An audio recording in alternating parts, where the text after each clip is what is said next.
तरफ जहां अंतर्राष्ट्रीय बाजार में कच्चे तेल की कीमतों में भयंकर उबाल जारी है, वहीं अब इसका सबसे ज्यादा असर भारत में होता दिख रहा है। अब देश भर में लोग महंगे पेट्रोल से भयंकर परेशान हैं। अधिकतर राज्यों में पेट्रोल जहां 100 रुपए लीटर से ऊपर बिक रहा है, वहीं इन सब के बीच अब अक्टूबर में फिलहाल तेल की कीमतों पर महंगाई की मार थमने का नाम ही नहीं ले रही है। आज सरकारी तेल कंपनियों के लेटेस्ट अपडेट के अनुसार राष्ट्रीय राजधानी दिल्ली में पेट्रोल 103 रुपए 24 पैसे प्रति लीटर और मुंबई में 109 रुपए 25 पैसे प्रति लीटर के रिकॉर्ड स्तर पर पहुंच गया है। वहीं अब देश के चारों महानगरों की तुलना करें तो मुंबई में आज पेट्रोल डीजल सबसे अधिक महंगा हो गया है। इसके अलावा पिछले 3 दिनों में प्याज की कीमतें दोगुनी के करीब पहुंच चुकी हैं। खुदरा में अच्छी क्वालिटी के प्याज की कीमत ने सोमवार को अचानक से अर्धशतक लगा दिया। हरी सब्जियां भी 40 से 80 रुपए किलो तक बिक रही हैं। तो कुल मिलाकर देश में इस समय महंगाई की मार साफ तौर पर नजर आ रही है। गलत हो रहा है, कहना क्या है, इसमें कंट्रोल करना चाहिए ना गवर्नमेंट को। इसकी वजह से तो सारी चीज़ों के दाम बढ़ गए। अब देख लीजिए त्योहारी सीजन अभी क्या हाल है, इसी की वजह से सारी चीज़ों के दाम बढ़ गए बहुत ज़्यादा। मध्यम वर्ग का तो कमर तोड़ के रख दिए हैं। अच्छे दिन अगर यही थे तो बड़ा बुरे दिन थे ये। ललन सिंह।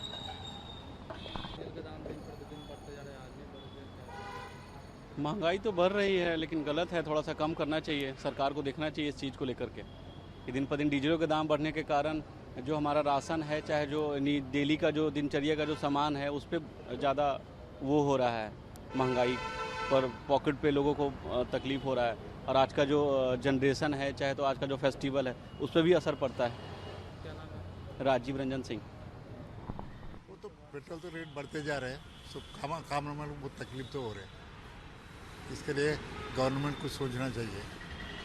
तेलंगाना गवर्नमेंट रहे दोनों, सेंट्रल गवर्नमेंट दोनों में कोई तो सोचना चाहिए। Thank you. मेरा नाम सतीश है, मैं स्विगी में। हाँ, पेट्रोल का रेट तो बढ़ा मगर हमारे को इनकम नहीं बढ़ रहा, क्योंकि हमारे खाली 20 रुपीज़ ऑर्डर देते स्विगी में। तो कभी रिटर्न ऑर्डर मतलब लॉन्ग डिस्टेंस डाले तो भी रिटर्न में कोई ऑर्डर नहीं रहता। खाली ये क्या है, पेट्रोल डाल लेना। अगर 800 रुपये के लिए 300 रुपये का इंसेंटिव मिलता तो हमारे को 500 रुपये का पेट्रोल होना, 800 का इंसेंटिव मतलब 300 का इंसेंटिव लेना बोले तो 500 रुपये का पेट्रोल डाले तो 800 रुपये बना। ओके, मोहम्मद अब्दुल मोईद। ओके,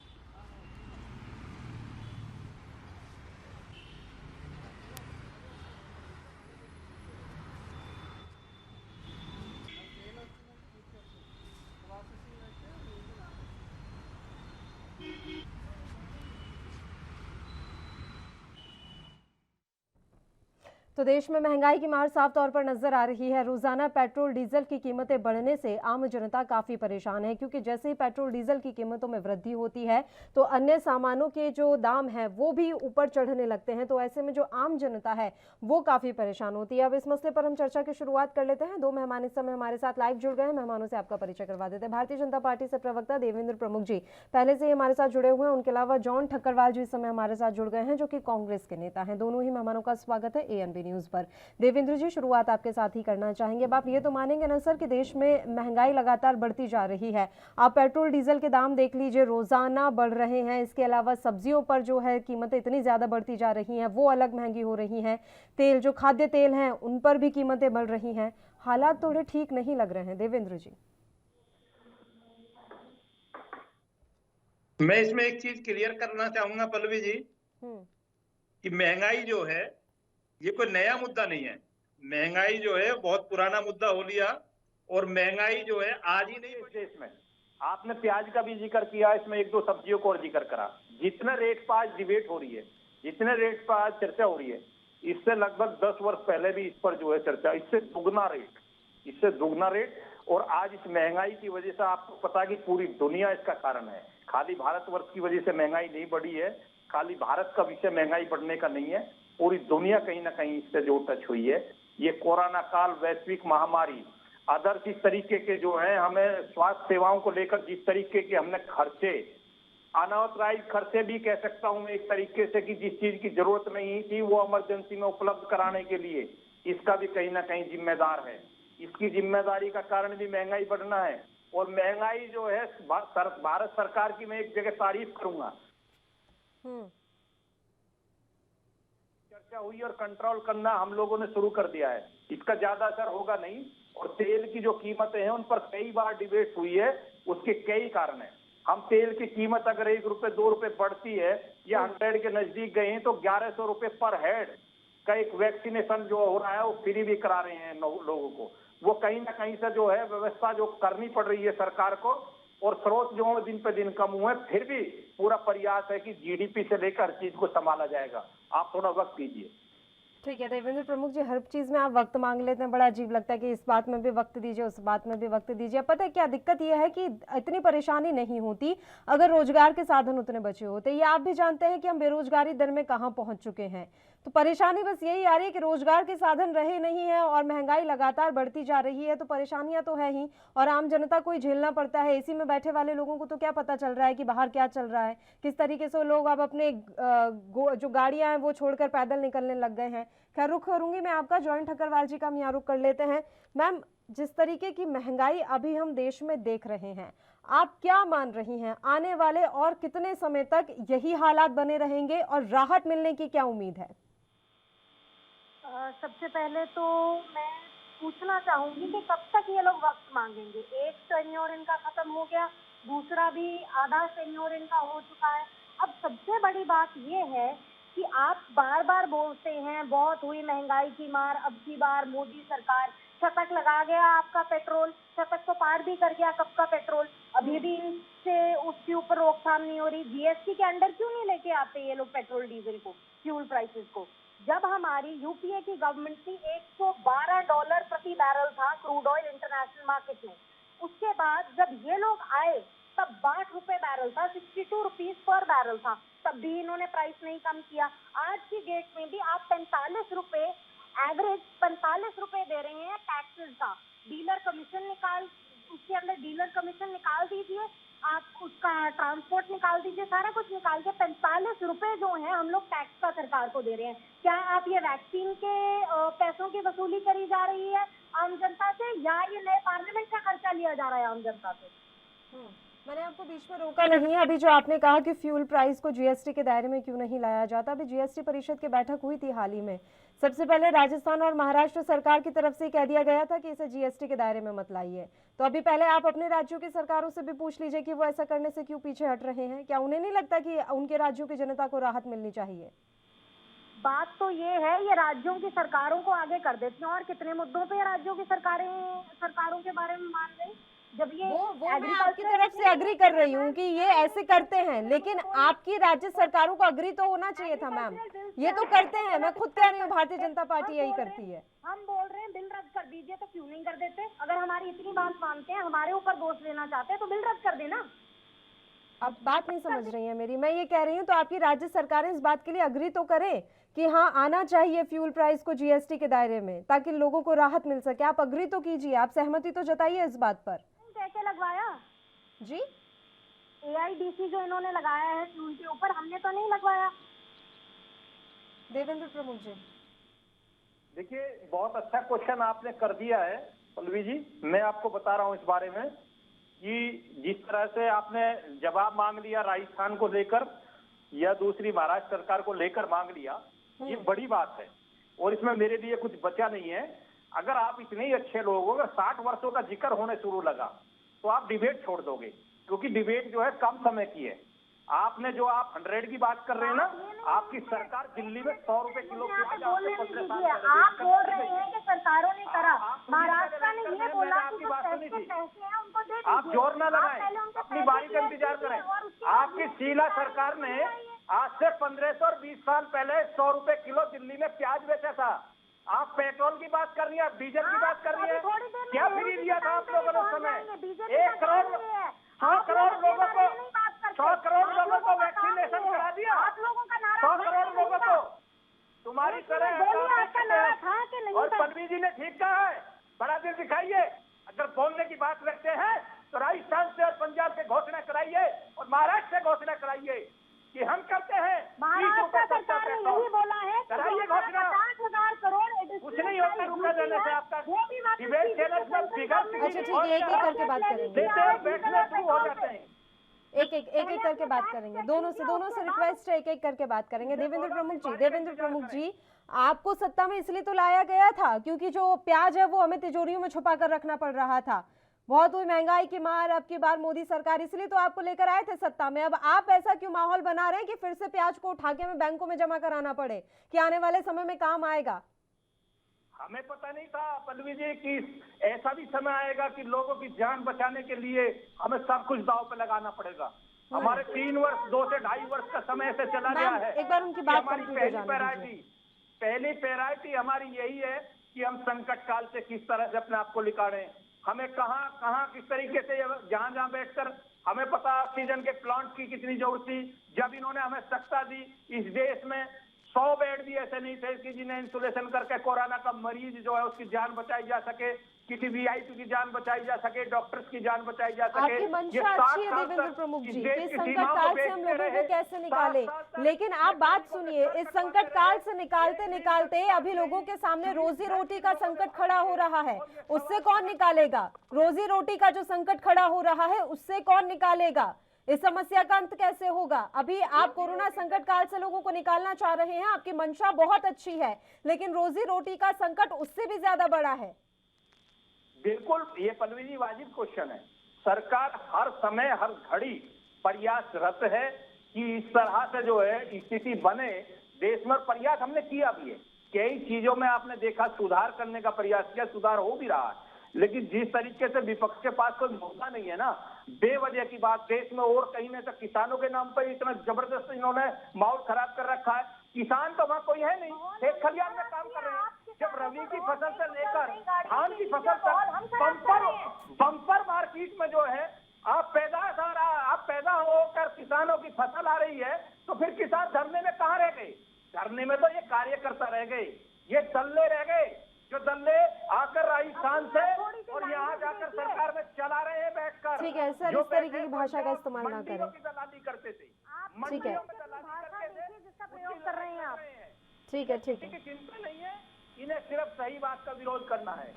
ये एक दिन नहीं कहते कि इस देश में 3 करोड़ का वैक्सीनेशन कैसे हो गया, ये एक दिन नहीं कहते कि वैक्सीनेशन का रिकॉर्ड कैसे बना, ये एक दिन नहीं कहते कि भारत का प्रधानमंत्री दुनिया में कैसे नंबर 1 पहुंचा, ये एक दिन नहीं कहते नंबर 1 है, दिखा दीजिए। चलिए देवेंद्र प्रमुख जी रुख कर लेते हैं जॉइंट ठकरवाल जी का, बताइए मैम। ठीक है देवेंद्र प्रमुख जी रुख करेंगे, बिल्कुल सर, कोई बात नहीं सर, कोई बात नहीं, एक बार उनका रुख कर लेते हैं, वो काफी देर से कुछ कहना चाह रही है, उनकी बात सुन के मैं तुरंत आपके पास आऊंगी। देवेंद्र प्रमुख जी बताइए मैम।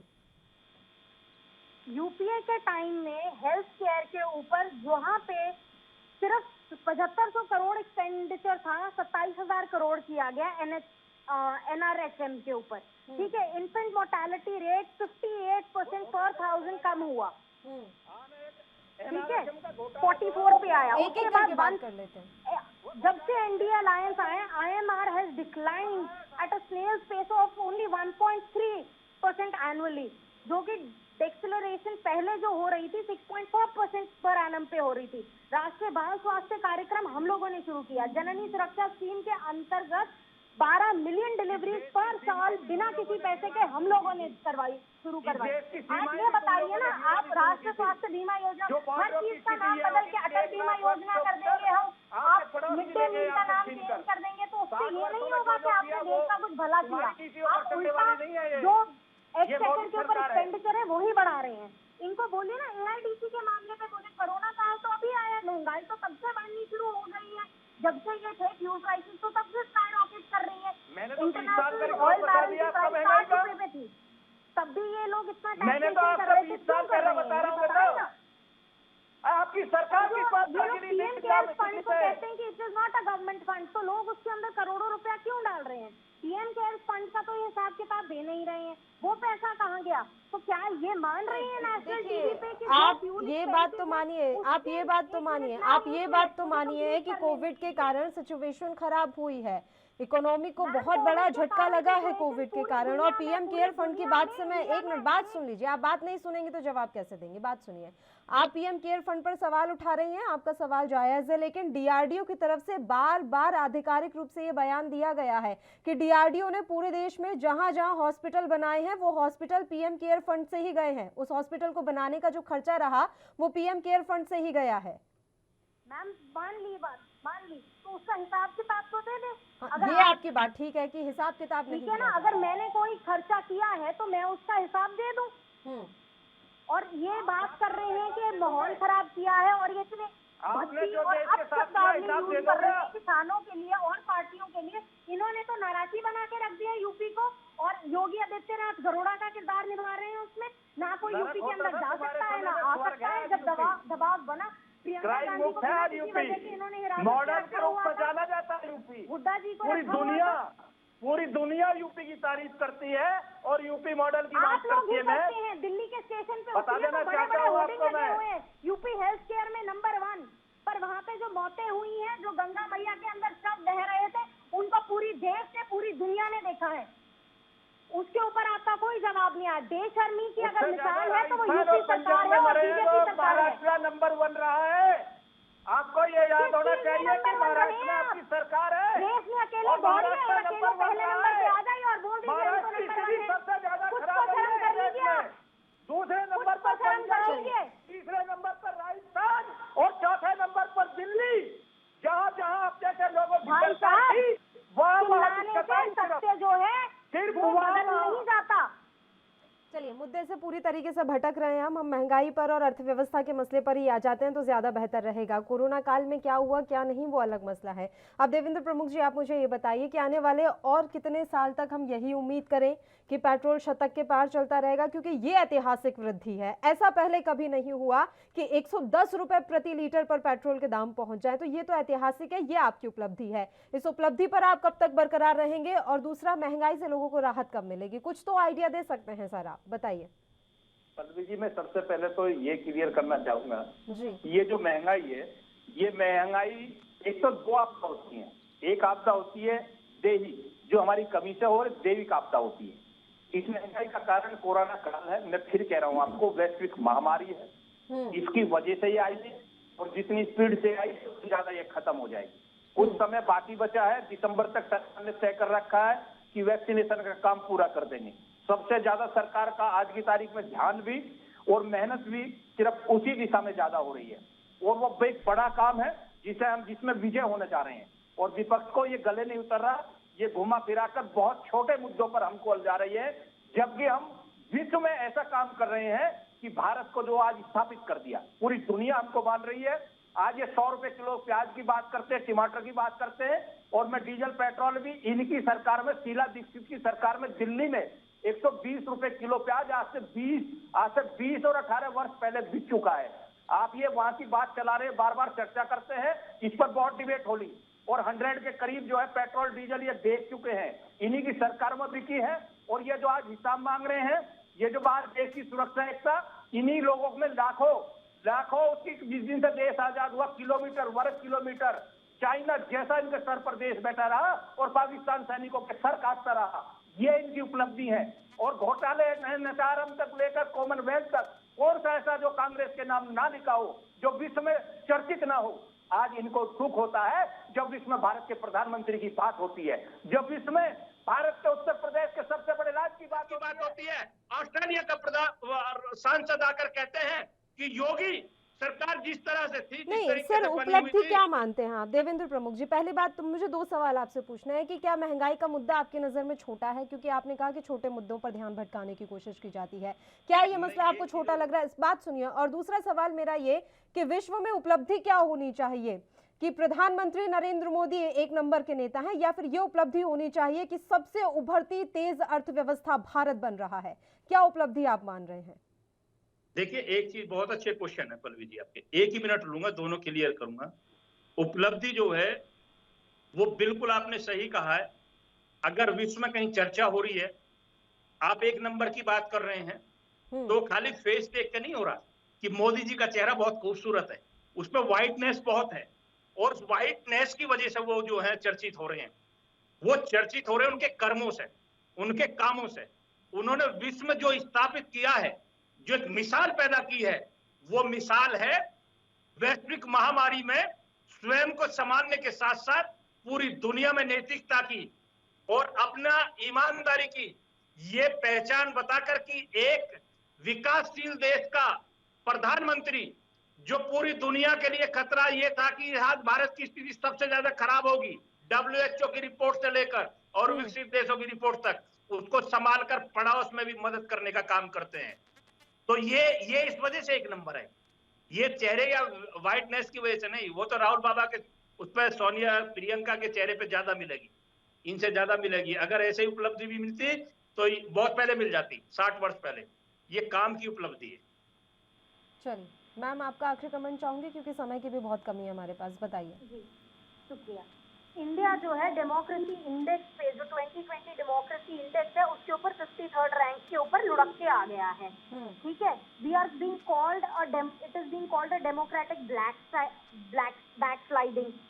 ठीक है, इंडिया को ओवरऑल स्कोर 6.9 से 6.61 आ गया है जी। 167 कंट्रीज में हम इससे नीचे आ गए। प्रेस फ्रीडम इंडेक्स जो है, रिपोर्टर्स विदाउट बॉर्डर्स, जो कि एक फ्रेंच एनजीओ है, वो करते हैं हर साल, उससे 142nd रैंक में हम 180 कंट्रीज में से। तो हर चीज में तो हम लुढ़कते जा रहे हैं। तो इनको मुझे नहीं समझ आता ये कौन सी अपनी उपलब्धियों की बात करते हैं। ठीक है, और मैं भी दिल्ली जाती हूँ, जैसे ही आप रेलवे स्टेशन से उतरेंगे, जैसे ही आप बाहर जाएंगे, आपको योगी जी के बड़े बड़े बोर्ड दिखेंगे, उत्तर प्रदेश नंबर 1। अब किस चीज में नंबर 1 है ये भी हमें बता दीजिए। ये लोगों किसानों को रौंदा जा रहा है, वहाँ पे कोई विपक्षी नेता वहाँ पे आ नहीं सकता, वहाँ से जा नहीं सकता, वहाँ पे आपको किसी चीज की फ्रीडम नहीं है। चाहे आप उन्नाव देख लो, चाहे हाथरस देख लो, विमेन सेफ्टी में फेल हो गए, ये हेल्थ केयर में फेल हो गए हैं। पूरी दुनिया ने देखा, चाहे जो मर्जी क्लेम करी जाना, पूरी दुनिया ने देखा है कि वहाँ पे किस तरह गंगा के तट पे, गंगा मैया के अंदर, वहाँ पे किस तरह इंसानों के शव पड़े हुए थे, किस तरह हेल्थ ऑफिशियल एम्बुलेंस के अंदर से उनको गंगा मैया के अंदर फेंकी जा रही थी, लोगों के परिजनों की लाशें। तो आप क्या इसको बोलते हैं? और दूसरी चीज है, जो बात करते हैं यूपीए के टाइम पे 63% बेस प्राइस था, आज सिर्फ 36% है जो बेस प्राइस है। टोटल अगर हम कीमत को अगर ब्रेक डाउन करें, और 18% उसके ऊपर स्टेट टैक्स था और 16% सेंट्रल टैक्स था, आज 37% सेंट्रल टैक्स है। तो ये बात करते कंपैरेटिव एनालिसिस कीजिए ना। अगर कोई चीज आ ही आपको महंगी रही है, हमें तो महंगी चीज आ रही थी, हम उस पर मिनिमम वो एक्सपेंसेस डाल के आपको दे रहे थे। आज जो आपको सस्ती चीज आ रही है उसको आप इतना महंगा बेच रहे हैं, और इतनी बेशर्मी से आप बोल रहे हैं कि यूपीए के टाइम महंगा था। फिर लोगों से वोटें किस नाम पे मांगी थी आपने? अगर आप कहते हैं आपने और यूपीए में कोई फर्क नहीं है, तो आपने वोटें क्यों मांगी थी? उज्ज्वला योजना के अधीन हमने आपको वैश्विक महामारी का कारण बताया। महिलाओं को क्या सम्मान मिला? वो आज जो 900 रुपए पार कर गया सिलेंडर, आप बताइए, जो इंसान जिसकी एक दिन सबसे पहला सम्मान महिलाओं की सुरक्षा का है, तो उसके अंदर 1 मिनट बोल लेने दीजिए मुझे, 20 में मत बोलिए आप प्लीज। 300 रुपए किसी की दिहाड़ी है, 900 रुपए का सिलेंडर कैसे अफोर्ड करेगा, बताइए आप। उसके अलावा अगर हम खेती की बात करें, 25% फर्टिलाइजर में पिछले साल के अंदर ही 25% इन्होंने इंक्रीज किया है। और अगर हम एक नॉर्मल 50 हॉर्स पावर का ट्रैक्टर लें 4 सिलेंडर वाला, वो 6 लीटर तेल यूज करता है रोटावेटर के साथ, और बिना उसके 3 लीटर कम से कम वो यूज करता है। अब उम्मीद तो यही कर सकते हैं, आपने इतने सारे आंकड़े बताए हैं देवेंद्र प्रमुख जी, इन आंकड़ों पे जरा गौर करें और सोचें कि वाकई में हालात क्या बने हुए हैं और किस तरीके से हम आने वाले समय में लोगों को राहत दे पाएंगे। समय की कमी है इसलिए मैं बीच में आपको रोक रही हूँ। दोनों ही मेहमानों का शुक्रिया अदा करना चाहूंगी तमाम चर्चा करने के लिए आप हमारे साथ जुड़े। तो पेट्रोल डीजल पर तो महंगाई की मार है ही, खाद्यान्न तेलों और सब्जियों पर भी इस समय महंगाई की मार साफ तौर पर नजर आ रही है। हालांकि मोदी गवर्नमेंट का ये साफ तौर पर कहना है कि आने वाले वक्त में धीरे धीरे स्थितियां सुधरेंगी, क्योंकि कोरोना वैश्विक महामारी के कारण अर्थव्यवस्था पूरी तरीके से चरमरा गई है। तो अब यही देखना रहेगा कि आने वाले और कितने समय में महंगाई से आम जनता को राहत मिल पाती है।